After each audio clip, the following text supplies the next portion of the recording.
In 1971, Jethro Tull released the album Aqualung. It was a huge success and helped really establish the band as a major recording and touring act worldwide. Melody Maker, June 1971. Jethro Tull are on a month-long tour of the States.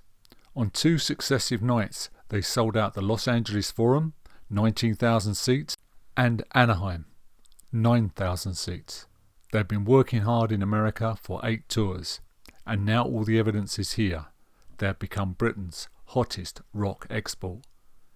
Those 8 tours in 2.5 years have been pretty grueling, but then Tull is a phenomenally hard-working group, which takes just 3 weeks holiday each summer. The fruits of their dedication is now ripening.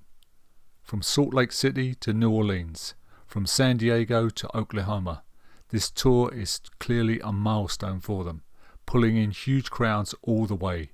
The estimated total audience being reached during the month is about 158,000. So, how to follow Aqualung? Many critics and fans had perceived that the album had been a concept album, despite Tull's leader and frontman Ian Anderson's strenuous denials to the contrary. So Anderson came up with the idea that the band's next album would be the mother of all concept albums, one continuous piece of music spread over 2 sides of a single album. The concept would be a musical adaptation of a controversial epic poem by a fictional 12-year-old genius called Gerald Bostock. Monty Python was at the time a very popular show on UK TV, and their surreal humour is a massive influence on the album. Anderson somehow combined Python's comedy with what was quite complex music for the time. The idea was to poke fun at the whole progressive rock genre, of the grandiose albums of Yes, Emerson, Lake and Palmer, etc., though many at the time missed the joke. Ian Anderson. When progressive rock started out, it was all about bands, such as ourselves, moving beyond merely being influenced by the American blues. We stopped trying to be the next Fleetwood Mac or Chicken Shack and began to take on board so many diverse musical ideas. It was exciting and dynamic. But by the time the 1970s had begun, bands like Yes, ELP were a little bit up their own arses. Everything was too serious and overblown. So we set out with Thick as a Brick to lampoon this side of the genre. I always think of when Ian had a conversation with his record company and tried to pitch the idea of this album. Maybe it went something like this. So, Ian, about the new album, many songs written yet? Ian: yes, 1. Only 1? Ian: but it's 43 minutes long. 1 song, 43 minutes long. Yes, and it's going to cover both sides of a single album. Okay, what's the song about? Ian: it's a musical adaptation of a poem written by a 12-year-old boy called Gerald Bostock. A 12-year-old boy?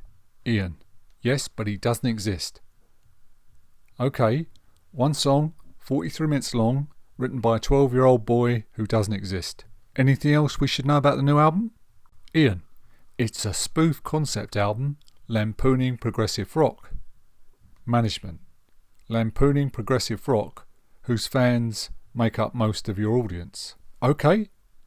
Ian: and the album will come with a complete spoof local paper, which will be a complete ball's ache to try and produce, and the paper will include a review of the album. Management: well, that's a positive. Ian: sort of. The review does say stuff like the album is marked by ugly changes of time signature and banal instrumental passages. Management: well, that all sounds wonderful.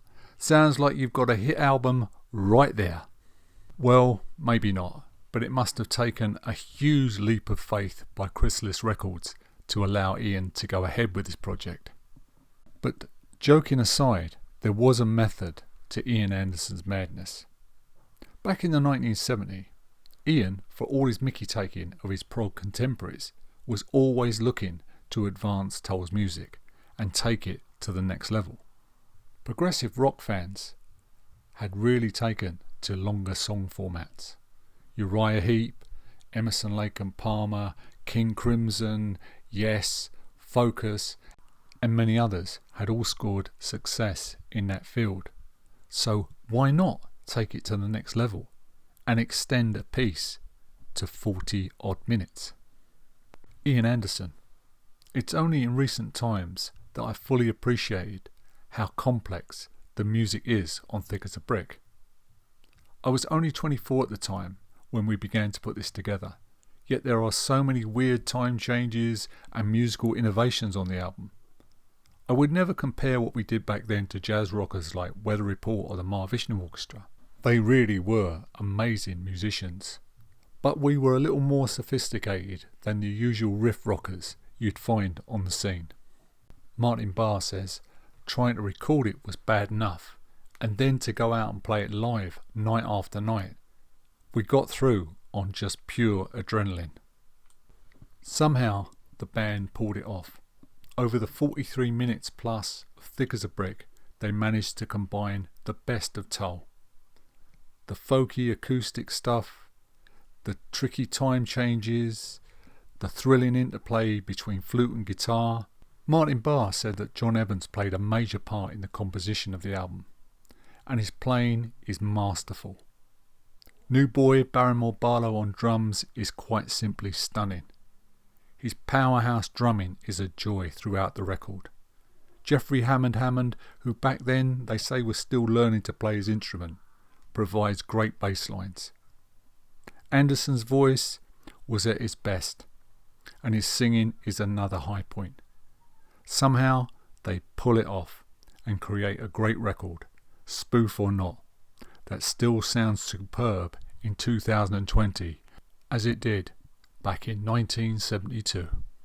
In concert, Thick as a Brick was a huge success. The band would often extend the piece to well over 70 minutes, with the addition of flute solos, excerpts from Boree, from their second album Stand Up, surreal local weather and news reports. A telephone, placed on a chair or on John Evans' keyboards, would ring. The band would come to an abrupt halt. Anderson would pick it up, and the call being amplified to the audience, Ian would ask, "Is there a Mr. Mike Nelson here? There seems to be a Dover soul on the line." Replace the phone, and the band would continue as if nothing had occurred. I always think Ian took great pleasure announcing after Brick had ended, well over an hour into the show. And now for our second number.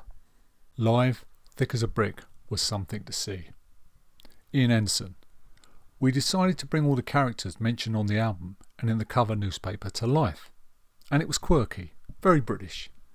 We weren't trying to be comedians, just to enhance the concept. The rest of the band got the chance to step outside, just being musicians.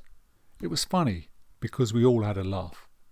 But in the States, well, all I can say, I'm none too certain they understood what we were doing.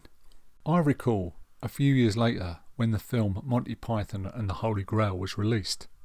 I'd helped to finance it and saw a preview in New York.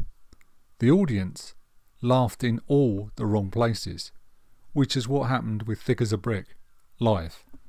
But I always got the feeling that the band really enjoyed performing that album.